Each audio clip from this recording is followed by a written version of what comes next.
Excellent. You look fabulous in your office. Yay! We're so excited to be in City Hall, maybe more than the average person. Um, so I am Alderwoman Marina Dimitrievich.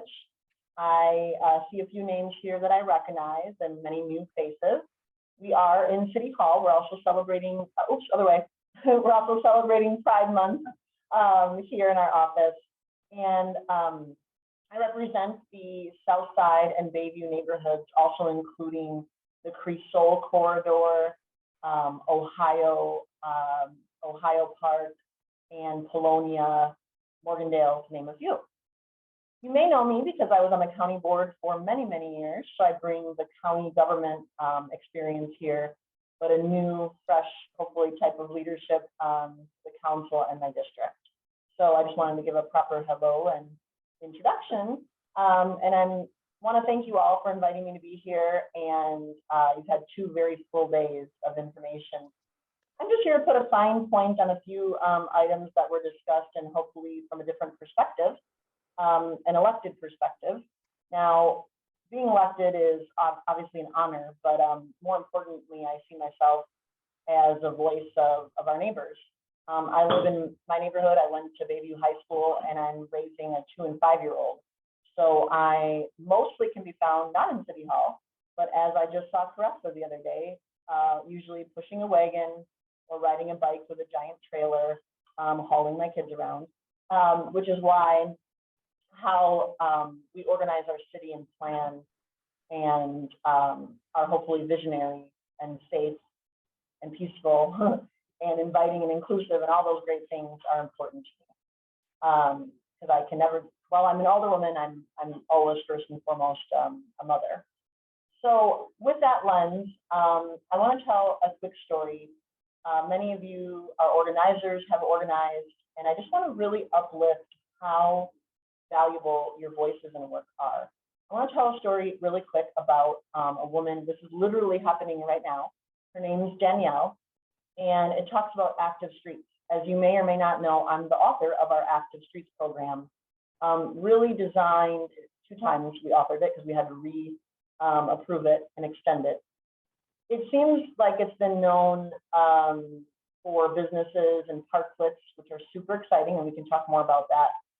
But as the author, and what you've talked about, is it's reimagining our streets so that they're not exclusively for cars. And this is still a radical position for some at City Hall, not only in elected, but within our departments. We're still getting used to the fact of being visionary, planning, applying for money, receiving money, and rebuilding in a way that prioritizes pedestrians, cyclists, people like me with strollers, and other activities. In fact, I'm quite a change from my predecessor. I usually rarely say that because it's pretty obvious, in that I am very excited to have the streetcar come chugging down Kinnickinnick Avenue in Bayview, because I think it will be another form of public transportation that'll be beneficial. And I say all this because this woman, Danielle, just like many of you all, sent us a crazy idea, as she called it, a few weeks ago, which that she lives in the heart of Bayview near Humboldt Park, near Adams and Fremont and some of those streets. And she said, hey, I want to turn my own street into an active street. DPW, our Public Works, had never heard of that before. It wasn't like a block party. It was like a really long block party from what would be Memorial Day to Labor Day. And her thought was we could really reactivate the space and have a lot of children and adults and people play and be much safer too. So what started out as a crazy idea ended up being approved this week. And the way we approved it was working hand in hand with Public Works. She went around door to door. And this is what I'm trying to point out here, is that your work is so powerful. It just takes one idea, one contact, and a little bit of footwork, in that she petitioned her neighbors, and we did a letter as well, and the majority of folks said it was okay. A few people are not too happy with me right now because they think it's going to cause more congestion on their street. But we're trying to work with them and be visionary. And I tell that story because it's exciting. It's something new. It might not have been our initial idea when we put the program forth, but I just love when you all, the citizens and organizers, come together with fresh ideas. And I want you to know that we hear you, we see you, and we're here and ready to empower and uplift that. And just goes to show that an effort of one person, 5 or more, actually can really achieve something special. And with that, I did want to talk about why I work so hard with the community on active streets. So we've waived the fees for many businesses to have extra capacity during the COVID pandemic. But it's turned into something even more special. In fact, if you come into my district in Bayview, we were just written up in the newspaper for some of the best and most awesome patios. It's provided, again, another way to reimagine streets. When the idea first came up, sitting in a very busy traffic space like Kinnickinnic Avenue seemed shocking to some. But there were a few bold people that came out really early. One of them was like Odd Duck, and they were just the one structure in the street. But I do believe that as we do more and more, it actually is slowing traffic down. Maybe that's not the immediate intention, but it's also offering people in city life in our district and the city another way of viewing our streets. And what seems so overwhelming that we would, oh my gosh, remove 1 or 2 or 3 parking spots has now turned into something really cool and creative. You can even look at Cafe Central, which put an old storage container out and is now calling it the streetcar. However, as you spoke quite well throughout this conference about equity and inclusion, I do think we need to possibly look at creating a fund. This was an idea that Caressa shared with me, to make sure that we're more equitable, that even though the parklet permit fee has been waived temporarily, the cost, in fact, the owner of Lazy Susan told me it was well over $10,000 to create these giant structures. And of course, we have to make sure that we're completely accessible to all. So those are things while we work through this pandemic. It's been trying and difficult for city government, but there's a lot of space for new ideas and innovation. And that's what I'm going to close with, hopefully on a positive note. I heard a few people mention the ARPA, $400 million and more. I want to make sure I stress that we're going to receive. Generational, unique, incredible, once in a lifetime are all words that we could describe. In fact, what went from being a really rough year to be elected newly in city government is now what I look at as the most honorable and exciting position ever, because I help, along with your voices, to expend the largest amount of money that we've probably ever received in a small amount of time. Then you add on the federal government infrastructure bill that should be decided upon soon, and the state money that'll also come to the city. It is exciting. So let us not just continue to do business as we have. Let us learn from the pandemic. But as we know, there was and there is a pandemic in the city of Milwaukee even prior to COVID. We've got a lot of work to do. We have a lot of wrongs to right. But I want to ask you to continue that activism that I talked about at the beginning of this portion of Danielle going door to door and reimagining her streets that she never thought would be that way. Now is the time, again, I'm actually an organizer, and what I'm doing is organizing you all. Put that hat back on, because we need you now more than ever. And we're listening, I promise you, now more than ever. While I'm excited about extending these funds, I'm nervous too. But it's the time where we take not just one step back, but 10, 20, or 30.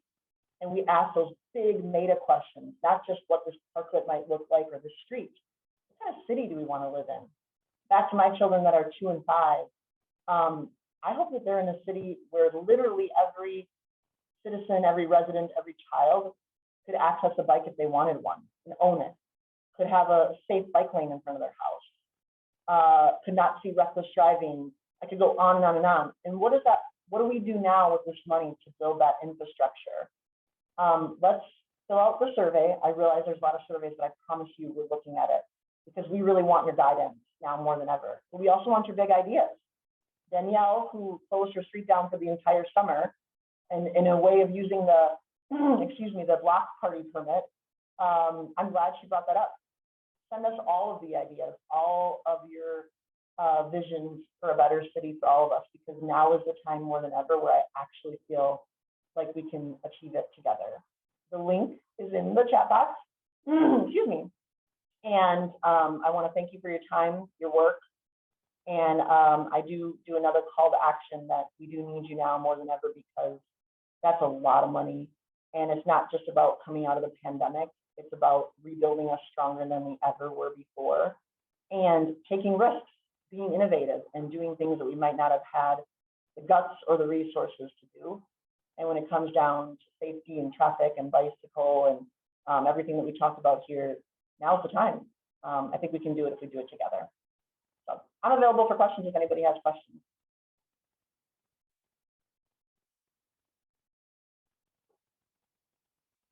Fill out the survey, please. Oh, I already filled out that survey. Only one per person, Caressa. I know you're going to try it a couple times. No, I wouldn't do that. That's naughty. Well, I just want to thank you so much for coming on. And it's nice to end the day on with such a bright, cheery background. I can't get over it. Happy Pride Month. And I just wanted to say, like, thank you to everyone who has come together for this 2-day summit. It's the culmination of a lot of work with a lot of people, and it's not over. And I hope that has inspired you to stay involved.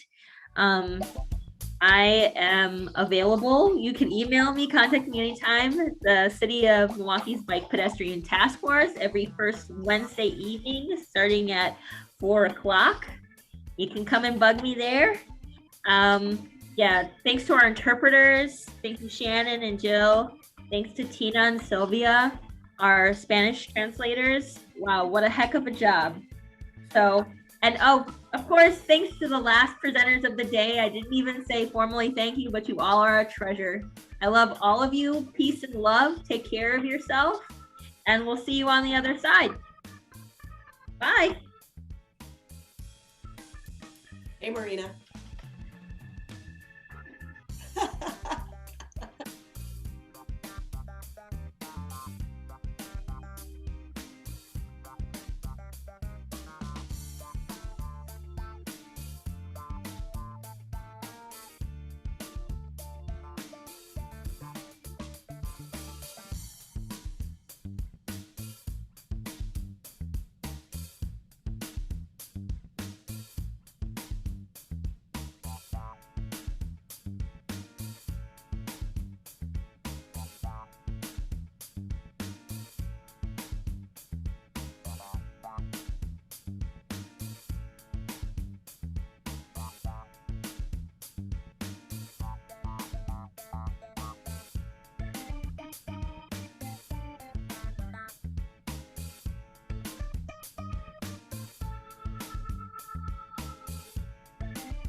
Shout out to Jesse and Sarah and Richard. Yay. Thank you so much. Thank you, Caressa. Thanks for putting up with us. Thanks for putting up with me.